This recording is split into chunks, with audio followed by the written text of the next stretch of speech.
So I came across this chart from the BBC showing India's top 5 oil suppliers. The data is fine, but the problem lies in the presentation. At first glance, this chart feels busy.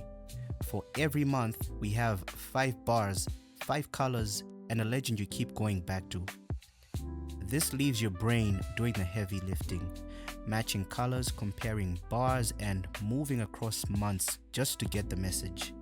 A good chart should make understanding easier. So let's look at a few alternative ways to present this data depending on the question you're trying to answer. If the question is who dominates oil supply to India over time, then a line chart works much better. Here, Russia clearly stands out across most of the year. By highlighting Russia and muting the other countries, the story becomes obvious. Notice what the title is doing here. It's not just describing the chart, it's telling you the key takeaway. Before you even look at the visual, you already know what to look for, and the chart simply supports that message. Now, if the goal is comparison, then small multiples are a stronger choice. Each country gets a small line chart, all on the same scale. This makes it easier to compare patterns over time without relying on colors or a legend.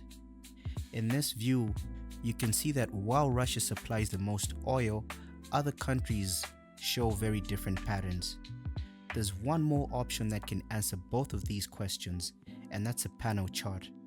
It keeps everything in one view while still separating each country clearly.